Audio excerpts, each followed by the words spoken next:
Ang Department of Information and Communications Technology pinawi ang pangamba ng education sectors na magdudulot ng kapahamakan ang paggamit ng artificial intelligence sa mga paaralan. Alamin natin yan sa pag-uulat ni Bombo Jovino Galang.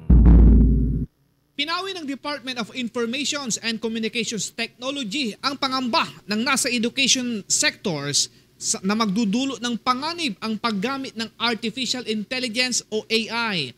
Ayon kay DICT Secretary Ivan Jan Uy na mananatiling nakahanda ang kanilang opisina sakaling magkaroon ng anumang negatibong dulot ng AI sa mga mag-aaral.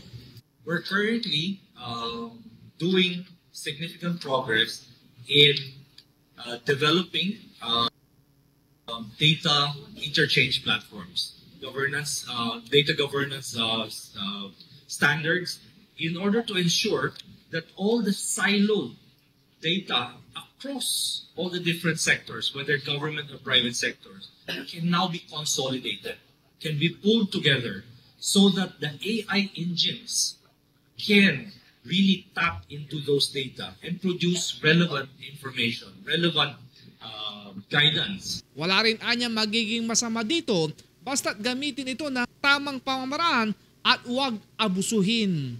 So when we run the data, when we run the AI engines, it does not capture those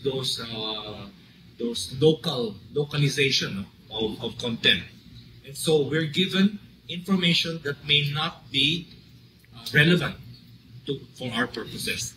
That's why you see Middle Eastern countries, doing their own AI because they need to populate their AI engines with those information, with those data. And that's what the ICT is currently doing in integrating all of that.